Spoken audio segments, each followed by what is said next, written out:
In this English lesson, we'll read a CNN news article together. And as we read the article, you'll learn advanced English vocabulary in context. You'll learn the correct grammar and the correct pronunciation at the same time.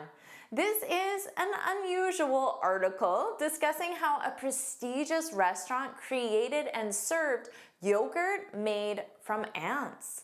If you can understand this article, your English is excellent. Welcome back to JForrest English. Of course, I'm Jennifer. Now let's get started. Our headline: scientists used ants to make yogurt and served it to diners in a Michelin-starred restaurant.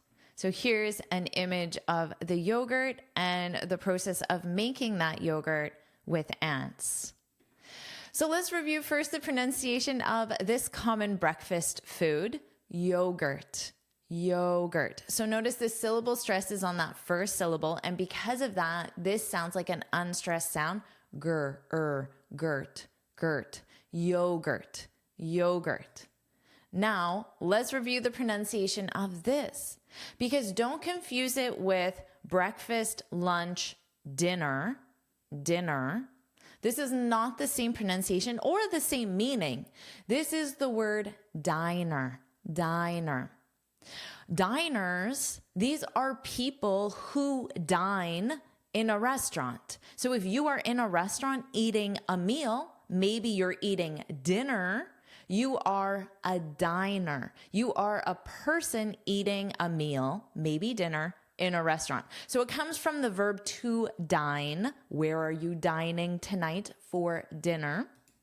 And it's a noun representing people, diner. And in the plural, because it refers to all people, diners, diners. Let's review this sentence and pay attention to that pronunciation. The diners ate dinner at a diner. So here, diners, people who dine. In this case, a diner, this is a casual small restaurant that serves American food. So for breakfast, eggs and pancakes. For lunch, a turkey sandwich and hamburgers. For dinner, maybe meatloaf or turkey or chicken. So casual small restaurant. That's a diner. A diner. That's the name of the restaurant. But here, dinner, of course, is breakfast, lunch, dinner. So served it to diners in a Michelin-starred restaurant. In this case, we have a restaurant and then Michelin-starred. This describes the adjective. A Michelin star is a prestigious award given to a restaurant, so it represents high quality of food and service. So this functions as an adjective. It describes the restaurant. Otherwise, you could say this restaurant has a Michelin star. So a star, that's the noun. Star represents the award. And then what type of star? It's a Michelin star, because there are many different types of awards that a restaurant can receive. Don't worry about taking these notes. I summarize everything in a free lesson PDF. You can find the link in the description. Now let's keep reading the article. Ice cream, mascarpone, and milk-washed cocktails may sound like simple pleasures, but the ones served at a 2 Michelin-starred restaurant in Denmark contained an unusual ingredient: ants. So they're giving examples of milk-based, yogurt-based products that this restaurant serves. So simple pleasures. A simple pleasure is something that isn't unusual. You don't expect it to have something like ants in it. It's a pleasure. It tastes great, and it's simple. It's nothing fancy. It's nothing extraordinary, except at this restaurant. Now notice here, they actually changed it and said a 2 Michelin-starred restaurant in Denmark. So here my example was this restaurant has a Michelin star. The article a represents one. Do you need a pen? One pen. Do you need one pen? Do you need a pen? And then you might say, no, actually I need 2 pens. So you can change this here, has 2 Michelin, and then because it's plural, you would add your S onto stars. Now, Michelin is the adjective, so it doesn't take a singular plural form. It's the noun, which is stars. Has 2 Michelin stars. So it's 2 awards that this restaurant has. But in this case, it's a Michelin-starred restaurant. So they could have said 2 Michelin-starred restaurant here as well. Let's review some natural answers that you can give. If someone asked you, would you try yogurt made from ants? So someone read this article, maybe a coworker, and asked you this question. And sure, you can use yes or no, but here are some ways that a native speaker would answer. So to say yes, a strong yes, you can say absolutely, absolutely. Or to sound more moderate or neutral, why not? Why not? But that is saying yes. Even though it has the word not in it, you're saying yes. Would you try it? Why not? You only live once. You can add something on after that. Or I'd give it a shot. This apostrophe D represents I would because it's hypothetical. I would give it being yogurt made from ants. And a shot is a way of saying I'd try it. So all of this represents I'd try it. Yes, I'd try it. Or to answer no, a strong no, you can say no way. No way. Are you crazy? Are you out of your mind? Out of your mind? So which one describes you? You can put it in the comments, and that way you're practicing this natural vocabulary as well. So share your choice in the comments. And as for mine, I would probably say, why not? Why not? You only live once. Why not try yogurt made from ants? Are you enjoying this lesson? If you are, then I want to tell you about the Finally Fluent Academy. This is my premium training program where we study native English speakers from TV, movies, YouTube, and the news so you can improve your listening skills of fast English, expand your vocabulary with natural expressions, and learn advanced grammar easily. Plus, you'll have me as your personal coach. You can look in the description for the link to learn more, or you can go to my website and click on Finally Fluent Academy. Now let's continue with our lesson. Alchemist in Copenhagen. So this sounds like it's the name of the restaurant because we already have the context. We know it's a restaurant. We know it's in Denmark. So from that, you can understand meaning. So Alchemist in Copenhagen. This is the name of the restaurant. In Copenhagen, currently ranked number 5 on the world's 50 best restaurants list. Okay, so this is the name of the list. So it sounds like this is an official list, the world's 50 best restaurants. I know that because otherwise they wouldn't capitalize the first letter. You capitalize the first letter of proper nouns, which represents titles. So that's why I know this is the official title of the list because it's capitalized. That's the only reason I know that. I've never heard of this list before. Now, currently ranked. So here it has the position. So what is this restaurant's rank? It's ranked number 5. Now notice here, because they have NO period, which is the short form of number, I'm just going to say it as the word number, even when I see the spelling like this, the abbreviation, number 5.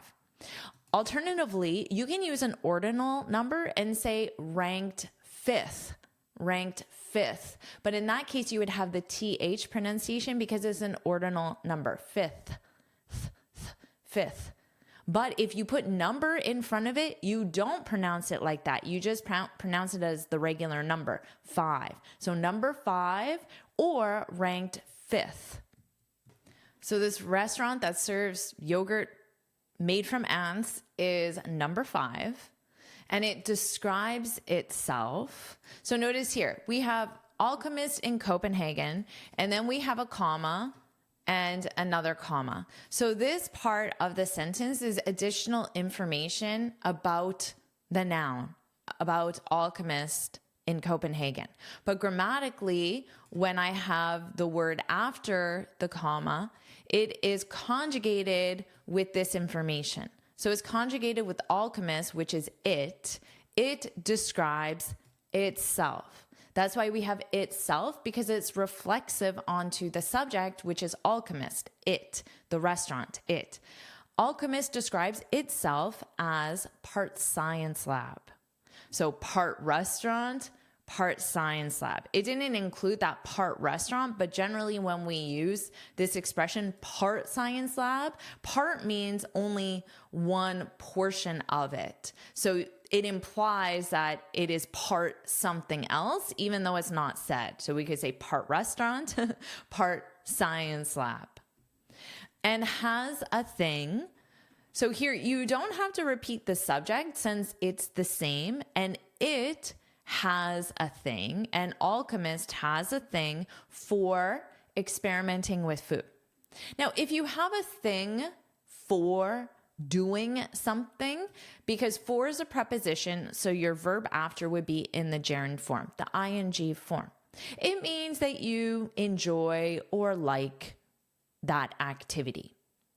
You could also have a noun after this. So, and alchemist has a thing for experimentation. So that could be the noun form, experimentation. Has a thing for experimenting with food.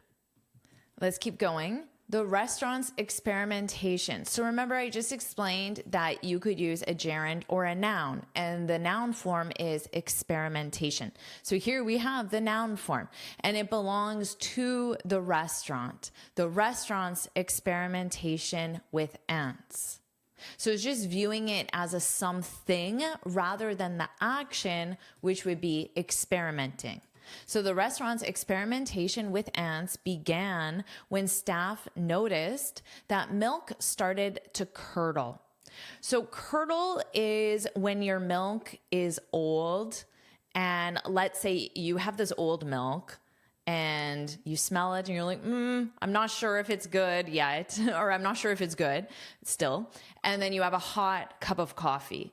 And if you put that milk, which may not be good, in that hot cup of coffee, and then you see clumps, that is curdle. So you can say, oh, the milk has curdled, or you can just say the milk has gone bad, the milk has spoiled. So those are the terms that you could use. So here, the milk started to curdle when a chef left it in a fridge with an ant inside. So this is what happened. Now notice the pronunciation here. A lot of my students pronounce this incorrectly. It's sh with an sh, chef, chef. It is not with a ch like you have the spelling. So you could ask, who is the head chef? Chef. Generally, they use the title head to mean the leader in the kitchen, the head chef. Who is the head chef at Alchemist, the name of the restaurant? Now, some students pronounce it like this word. She's the chief, chief marketing officer. So this word isn't used to describe the leader in a kitchen in my experience, but it is commonly used to describe leaders in executive positions, such as she's the chief marketing officer for the restaurant. Chef, chief, chef, chief. So do some review and practice with that if you're not comfortable with that pronunciation. And let's come back to this word because I didn't explain it. So when staff noticed.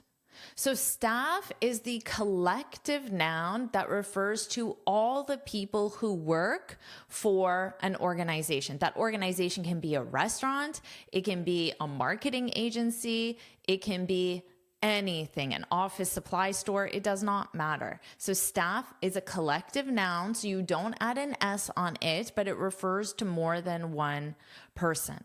So when staff noticed, when the people working in the restaurant noticed. When staff noticed that milk started to curdle, so this is with a k, curdle, when a chef left it in a fridge with an ant inside. This led to experiments. So this represents what they just described. This led to experiments involving anthropologists, culinary innovators, and food scientists. Notice the pronunciation here, anthropologists, anthropologists. And then you just add the S because it's plural, anthropologists, anthropologists. So this is a job title. I'm an anthropologist. So I'm a person who studies people, ancestors, history, ancient people. That is what I do. That's my job. I'm an anthropologist. Let's keep reading. The fermentation of milk into yogurt dates back about 9,000 years. So to pronounce this, you just say 9 and then 1,000. 9,000 years. When microbes from natural plants like pine cones and nettles were added to milk to start the fermentation process that turns it into thick acidic yogurt. That turns milk. That turns milk. And that's done through a process called fermentation. So that's just the scientific name for the process of changing the state of certain foods, such as milk. Let's review this expression, to turn. So that's our verb. It's conjugated in the present simple, third person singular. That turns. So the fermentation process, it turns milk into yogurt. So we have turn X, milk, into Y, yogurt. So this simply means to change it or transform it in state, appearance, taste. So you can say, thinking back to that chief marketing officer, you can maybe the chief marketing officer asks you or tells you, can you turn these notes? So this is the X, these notes are preposition into, and then Y is a full script for our new ad. So can you turn these notes into a full script for our new ad? So you'll take these notes and you'll transform it, you'll change it. Or the chef might say, I think I can turn these leftovers into a delicious soup. So leftovers represents the remaining ingredients. So let's say the chef made a chicken stew. Now, the chef has some remaining chicken, celery, carrots, herbs, butter, milk, and those are the additional or remaining ingredients. So he can take them and change them, turn them into a delicious soup. Let's keep reading. The team made ant yogurt. So here they're also using a collective noun, team, the team. You could say the staff as well, because that was our collective noun. The team made ant yogurt by milking a cow. So we have by, this is our preposition. So we're going to have our verb in ing. By milking a cow, warming the milk, pouring the milk into a jar, adding 4 live ants, covering the jar with a cheesecloth, and burying it inside an ant colony.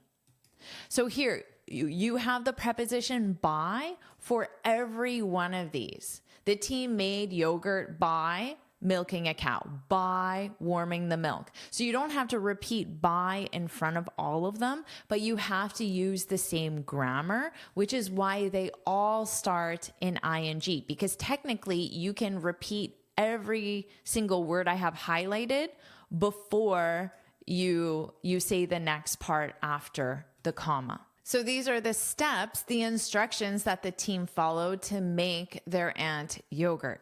Now, again, let's review the pronunciation here. Adding 4 live ants. So this isn't the same as I live in and then wherever you live. So share that in the comments. Put I live in and then put your city. or your country, and then make sure you say it out loud as well to make sure you get that pronunciation. Live is an adjective, so it's the state of being alive, the opposite of dead. Live ants. Now, it's also used as an adjective to mean in real time, which is the example I have here. I live to watch your live lessons, because this lesson here is not live. It's not in real time. I recorded it last week. It was edited and then published on my channel. But every week I go live. I have a lesson and it's in real time. So in that case, you also use this pronunciation of the adjective form. Now, I wanted to share one example using both very close together. I live to watch your live lessons. This is a little dramatic because if you live to do something, it sounds like you are so passionate about it. It is why you wake up in the morning. And I certainly, although I appreciate how much you like my lessons, this probably doesn't describe you, but I wanted to share an example using both. So say this out loud to practice that pronunciation. I live to watch your live lessons. And then you can think about what you actually live to do, which is what you're so passionate about. Now here, notice this pronunciation.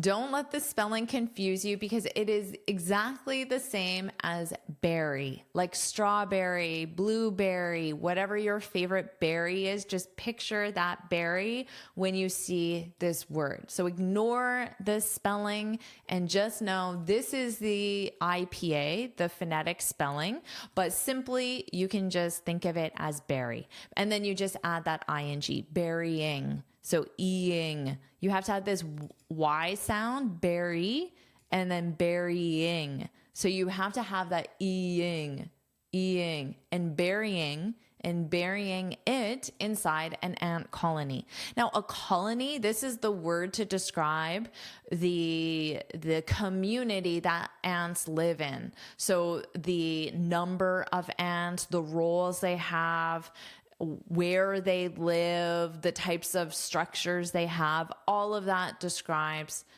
or all of that is with the word ant colony. So this is just the word used specifically with ants. Now that you know the instructions for how this ant yogurt was made, maybe you're changing your answer from no to yes, or from yes to no, thinking of the natural vocabulary you learned previously. Let's keep going.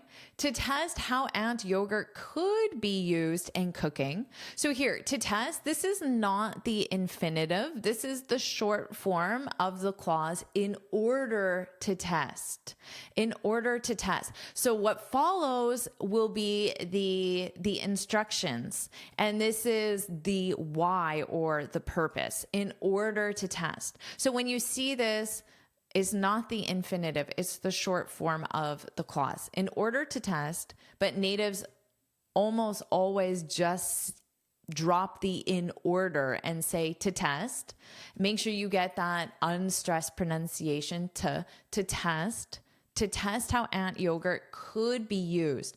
So here we have our modal could, and then we have our base verb followed by the modal. And then this is the adjective form, because the ant yogurt is receiving the action. It's not doing the action. So how can this be used? Could is the hypothetical form. To test how ant yogurt could be used in cooking, so for a specific purpose, because theoretically you could use ant yogurt for cosmetic purposes, but they're saying no, in cooking. So this is the domain, in cooking. The research and development team at Alchemist, remember this is the name of the restaurant, then created 3 dishes. So a dish is a complete meal that you eat in a restaurant, but you can also eat it at home. You don't have to only use it at a restaurant, the terminology, but a complete meal. 3 dishes using, what's the pronunciation here? Using live, frozen, and dehydrated ants. So 3 different types. The most popular being an ice cream sandwich made using sheep yogurt. So not cow yogurt, sheep yogurt. So the milk came from a sheep, not a cow. Using sheep yogurt that had been fermented using live ants. So out of our 3. And then remember the pronunciation, live ants. So this was the most popular. The ice cream sandwich was the most popular at the restaurant Alchemist. Let's keep going. Despite ant dishes being served at Alchemist, the researchers caution against people making ant yogurt at home. So here, despite they're saying that you should disregard this fact. So don't consider it, disregard it, don't take it into account. Because they're cautioning against, which means they're not recommending. They're saying you shouldn't. So they're saying the researchers say you shouldn't make ant yogurt at home. So that's to caution against doing something. Using caution against sounds more formal, but it also gets my attention more simply because when I hear the word caution, I immediately think of danger or something negative happen because you often see it on signs to do with safety. So I may pay attention to it more, but it also sounds more formal. And it's not as commonly used. But here is something I would say. I would caution against learning pronunciation from spelling. A lot of what we reviewed for pronunciation is you can't understand the pronunciation when you just look at the spelling. So I would caution against learning pronunciation from spelling. So I would say this maybe if a student said, hey, Jennifer, I'm just going to read and then I'm going to look at that word and learn the pronunciation from it. And I would say, I would caution against that. I would caution against that. So it might be a more neutral way because it sounds less direct than also saying, you shouldn't do that. You shouldn't do that. That's a bad idea. You shouldn't do that. That sounds more direct. So this can also sound like a more neutral way of saying it. And it also can get the person's attention as well because of the word caution. So notice the grammar here. Against is a preposition, and that's why we have the verb in ing. But if I use the more standard terminology, you shouldn't, should is a modal verb. So your next verb is the base verb. You shouldn't learn pronunciation from spelling. I would caution against learning, your verb in ing. You actually don't need would here. You can also simply state it as a fact. I caution against. But here I'm adding would to make it sound more hypothetical. And then this is my verb, to caution. And that's why here it's conjugated in the base form. So because caution is the verb, if you want to have it in a statement form with your subject, he, she, then you need to add this S. And then, of course, in the past simple, you would conjugate it in the ED form. So you have to conjugate that verb. He cautioned against learning spelling from pronunciation, or learning pronunciation from spelling, or she cautions against. It's just a statement of fact. So here it's in the base verb form. Let's review this again. Despite ant dishes being served at Alchemist, so ignore this fact, disregard this fact. The researchers caution against, it's they, and that's why it is caution without the S, because it's they. They caution against people making ant yogurt at home. Unless, so here's the condition. We caution against this unless, so there is a certain case where they wouldn't caution against it. So they wouldn't warn someone unless they already do so in their culture. So they're familiar with the process, or are skilled food microbiologists. So they're trained. due to food safety concerns. Now, remember, we talked about the information between commas can be deleted. So this part actually is right after here. So the researchers caution against people making ant yogurt at home due to food safety concerns. Instead of due to, you could also say because of. You need of because you have that noun. Because of food safety concerns. So this is the reason why. There are food safety concerns, so we caution against making it at home. Unless you're already comfortable with the process or you're trained. And that is the end of the article. So now that you know the entire story, you can consider your answer again, and you can, maybe it's the same answer, maybe it's a different answer. So maybe the same one you had before, or just put your answer again either way. Now, what was my answer? Do you remember? It was why not?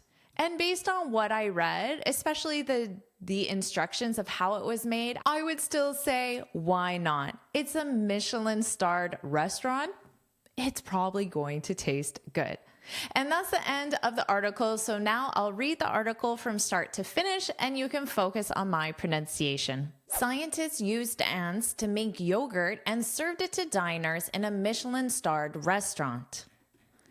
Ice cream, mascarpone, and milk-washed cocktails may sound like simple pleasures, but the ones served at a 2 Michelin-starred restaurant in Denmark contained an unusual ingredient: ants.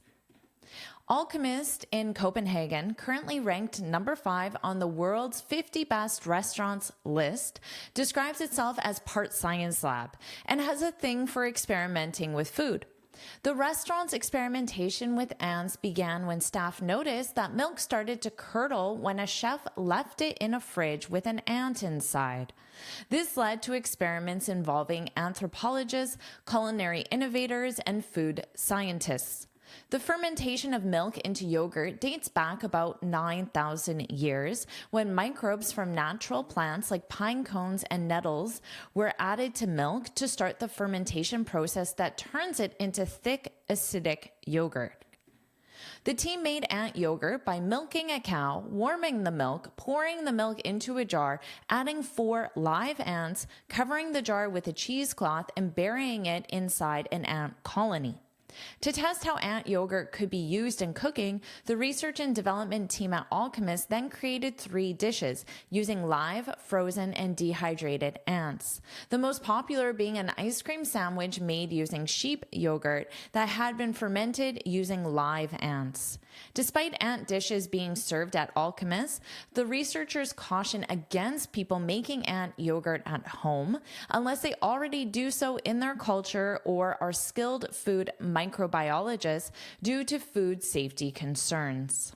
Amazing job. Do you want to keep learning English with the news? If you do, put yes, yes, yes, yes, yes, yes, put yes, yes, yes in the comments below. And of course, make sure you like this lesson, share it with your friends, and subscribe so you're notified every time I post a new lesson. And you can get this free speaking guide where I share 6 tips on how to speak English fluently and confidently. You can click here to download it or look for the link in the description. And here's another lesson I know you'll love. Watch it now.